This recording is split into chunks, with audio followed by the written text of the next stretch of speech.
পরম দয়াল শ্রী শ্রী অনুকূল ঠাকুরের রাতুল রাঙা চরণে জানাই শত কোটি দণ্ডবত প্রণাম। জয় গুরু সকল ইষ্টপ্রাণ দাদা ও মায়েরা। আশা করব ঠাকুরের কৃপায় আপনারা সকলে ভালো আছেন, সুস্থ আছেন। আমরা আজ ইষ্ট প্রসঙ্গে আলোচনা করব একটি গুরুত্বপূর্ণ বিষয় নিয়ে। বয়স আমাদের এক জায়গায় কারোর থেমে থাকে না। প্রতি মুহূর্তে আমাদের বয়স বাড়ছে, সে তার কালের নিয়মে চলছে। সুতরাং আমাদের সকলেরই কিন্তু আস্তে আস্তে বয়স বাড়ছে। 40 বছর বয়সের পর আমরা আমাদের জীবনযাত্রায় কি কি পরিবর্তন আনব, সেই সময় আমরা কি কি খাবো এবং কি কি খাবো না, এই বিষয়ে আজকে জানব। আমরা সবাই জানি খাওয়া দাওয়ার জন্য আমাদের শরীরে নানা রকমের রোগ হয়। গ্যাস অম্বল, কোমর ব্যথা, হাঁটু ব্যথা, সুগার, প্রেশার, কোলেস্টেরল, স্থূলতা ইত্যাদি আরও অনেক রকমের রোগ আছে, যেগুলো বলে শেষ করা যাবে না। 40 বছর বয়সের পর আমাদের কিছু কিছু নিয়ম কিন্তু মানতে হবে। খাবার পরিমাণ আগের মতো এক রাখলে চলবে না, আস্তে আস্তে খাবার পরিমাণ কমাতে হবে। আমাদের লোভটাকে নিয়ন্ত্রণে রাখতে হবে। আমরা যদি লোভবশত বেশি করে খেয়ে ফেলি, তাহলে আমাদের শরীর নেবে না বা সহ্য করতে পারবে না। আহারের অনিয়মের জন্য আমাদের শরীরে নানা রকমের সমস্যা মাথাচাড়া দেয়। সেই কারণে আমাদের কর্মঠ হতে হবে, শারীরিক পরিশ্রম করতে হবে। খাদ্য হজম করবার জন্য, শরীরকে ফিট রাখবার জন্য আমাদের শরীরচর্চা করতে হবে। আজকে ডাক্তার দুলাল সাহা স্বাভাবিক জীবনশৈলী সম্পর্কে যা লিখেছেন সেটাই আজকে পড়ছি। জীবন চায় বাঁচতে, চায় বৃদ্ধি, চায় আনন্দ। এই চাওয়াকে পেতে হলে নিশ্চয়ই এক স্বাভাবিক পথ ও গতি আছে। জীবনের এই স্বাভাবিক পথ ও গতি থেকে মানুষ যখনই বিশ্লিষ্ট হয়, তখনই আসে দুঃখ, যা মানুষের পছন্দ নয়। তখন আবার চেষ্টা করে স্বাভাবিক জীবন গতিতে ফিরে আসতে। জীব তথা মানুষের জীবনে প্রতিদিনের প্রধান বিষয়গুলি হচ্ছে আহার, নিদ্রা, ভয়, মৈথুন ও অস্মিতা। মানুষের ক্ষেত্রে সদাচার ও বিনোদন আরও দুটি আবশ্যিক ক্রিয়া। এই নিয়েই প্রতিদিনের জীবনচক্র। এই প্রতিটি বিষয়ের সামঞ্জস্যপূর্ণ চলনই সুস্থ থাকার উপায়। মানুষকে সুস্থ থাকতে হলে শুধু শারীরিক ও মানসিকভাবে সুস্থ থাকলেই হবে না, তাকে সমাজ ও সামগ্রিক পরিবেশ নিয়েও বাঁচতে হবে। আহার জীবনের একটি প্রধান বিষয়। অনেক সময় মনে হয় আহারের জন্যই জীবন। কথায় বলে মানুষ না খেয়ে মরে না, খেয়েই মরে। আবার আছে উনো ভাতে দুনো বল, বেশি ভাতে রসাতল। এই অভিজ্ঞতালব্ধ চলতি কথাগুলির আর ব্যাখ্যার প্রয়োজন হয় না। তবে সামঞ্জস্যপূর্ণ সুষম পরিমিত আহারই শ্রেষ্ঠ। আহারের দুটি বিষয়, একদিকে খাদ্যগুণ ও অন্যদিকে পরিমাণ।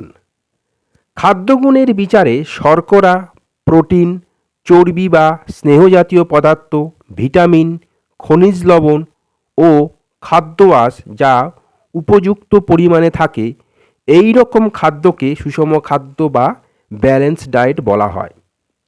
সাধারণভাবে চাল, গম, ডাল, বাদাম, শাকসবজি, ফল, দুধ ইত্যাদি সমাহারে যে আহার, তাতেই সুষম আহার সাধিত হয়। পরিমাণের বিচারে এমন পরিমাণে খেতে হয় যেন শরীর স্বাস্থ্য ঠিক থাকে, আবার কর্মশক্তিও যথেষ্ট থাকে। তবে অল্প অল্প করে বারে বারে খাওয়াই ভালো। বর্তমানে বিভিন্ন পরীক্ষা নিরীক্ষায় দেখা গেছে মোট খাবারে সকালের খাবারের পরিমাণ যেন বেশি হয়, দুপুরে খাবার পরিমাণ যেন তার চেয়ে কম হয় এবং রাত্রের খাবারের পরিমাণ যেন তার চেয়েও কম হয় এবং এই তিনবারের মূল খাবারের মাঝে মাঝে যেন হালকা ধরনের কিছু খাবার খাওয়া হয়। খাবারের পরিমাণ বয়স ও কাজের পরিমাণের উপর নির্ভর করে। কৈশোর যৌবনে খাবারের পরিমাণ বেশি হবে, আবার বেশি পরিশ্রম যারা করে তাদেরও খাবারের পরিমাণ বেশি হবে। শিশু কৈশোর যৌবনে যেহেতু দেহ গঠন ও বৃদ্ধি চলতে থাকে, তাই প্রোটিন জাতীয় খাদ্যের ভাগ বেশি হওয়া দরকার। অন্যদিকে 40 বছরের পর তা কম করা দরকার। খাবার এমনভাবে খেতে হয় যেন নির্দিষ্ট সময়ের ব্যবধানে ক্ষুধার সৃষ্টি হয়, কাজের শক্তি পাওয়া যায়, প্রতিদিন সহজভাবে মল নির্গমন হয়। তাছাড়া কোনো রকম তামাক, মাদক, উত্তেজক দ্রব্যাদি চলবে না। শ্রী শ্রী ঠাকুর বলছেন, always do something which is good for you and for environment. আর এই কাজের জন্য পরিশ্রম করতে হয়। খাওয়ার জন্য বাঁচা নয়, বাঁচার জন্য খাওয়া। যীশুখ্রিস্ট বলছেন, সত্যিই মানুষ খাদ্যের জন্য জীবন ধারণ করেননি, তবে বাঁচার জন্য খাবারের প্রয়োজন আছে। জীবনের উদ্দেশ্যেই এমন কিছু করা যা জীবনকে উন্নত করে তোলে। হযরত বলছেন যে, তোমার মাথার ঘাম পায়ে না ফেললে খাবার খাবে না। যদি শারীরিক পরিশ্রম বেশি না হয় তবে ব্যায়াম চর্চার মাধ্যমে তা করে নিতে হবে। তবে পর্যবেক্ষণের মাধ্যমে দেখা গেছে যে সকলেই যদি দিনে অন্তত আধ ঘন্টা হাঁটে এবং সপ্তাহে অন্তত পক্ষে 5 দিন হাঁটে, তবে সব দিক দিয়ে সুস্থ থাকা যায়। পরিশ্রমের পর বিশ্রাম অবশ্যই প্রয়োজন। সবচেয়ে ভালো বিশ্রাম হচ্ছে ঘুম। ঘুম শারীরিক ও মানসিক বিশ্রাম এনে দেয়। প্রতি জীবের ক্ষেত্রেই প্রকৃতি এই ঘুমের বিধান দিয়েছেন। বিভিন্ন বয়সে ঘুমের প্রয়োজন আছে। আশা করব বুঝতে পারলেন। খাবার সময় ও ঘুমের সময় ঠিক করুন। এতে করে আপনার শরীরে অতিরিক্ত কোনো সমস্যা হবে না। পরিশ্রম করতে হবে, অর্থাৎ ব্যায়াম করুন। সপ্তাহে ছুটির দিনগুলোতে হাঁটতে যান। এতে করে পরিশ্রম হবে, আর শারীরিক পরিশ্রম হলে দেখবেন ঘুমও ভালো হবে। সব থেকে ভালো রিল্যাক্সেশন এবং এক্সারসাইজ হলো 5 থেকে 7 মিনিট শবাসন করা, যেটা আমাদের ঠাকুর লিস্টে দিয়ে দিয়েছেন। শ্রী শ্রী ঠাকুর 24 ঘন্টায় 3 থেকে 4 বার, প্রতিবারে 5 থেকে 7 মিনিট ধ্যান করা সাধনার অঙ্গ হিসাবে ধরে দিয়েছেন। শ্রী শ্রী বরদা ছাত্রদের উদ্দেশ্যে বললেন, 10টার মধ্যে শুয়ে পড়া ভালো। আসলে রাত্রির অন্ধকারে আমাদের শরীরের পিনিয়েল গ্রন্থি থেকে মেলাটোনিন নামক এক প্রকারের উৎসেচক নিঃসৃত হয়, যা কিনা খুব ভালো একটি অ্যান্টিঅক্সিডেন্ট, যা শরীরে উৎপন্ন বিষাক্ত ফ্রি অক্সিজেন রেডিক্যালকে প্রশমিত করে এবং শরীরের গঠন ও পুনর্গঠনে সাহায্য করে।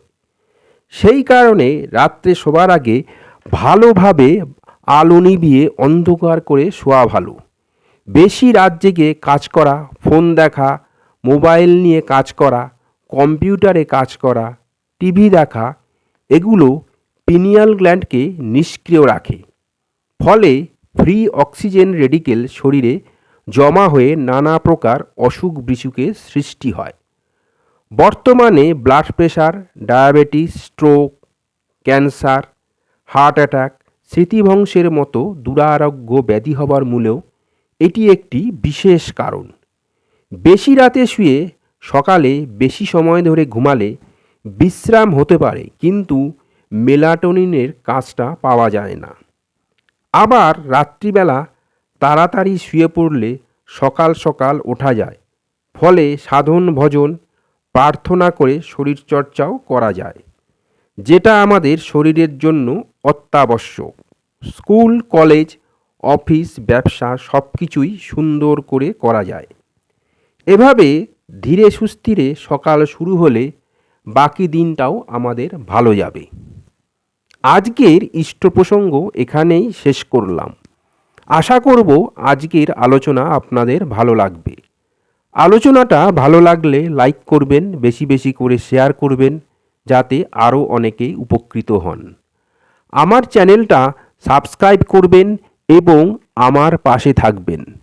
এরকম আরও অনেক অজানা ঠাকুরের তথ্য নিয়ে যাতে আপনাদের সামনে হাজির হতে পারি। সবাই ভালো থাকবেন, সুস্থ থাকবেন, আনন্দে থাকবেন, খুশিতে থাকবেন।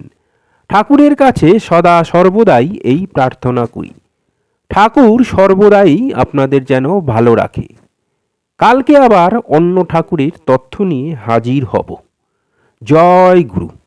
বন্দে পুরুষোত্তমম।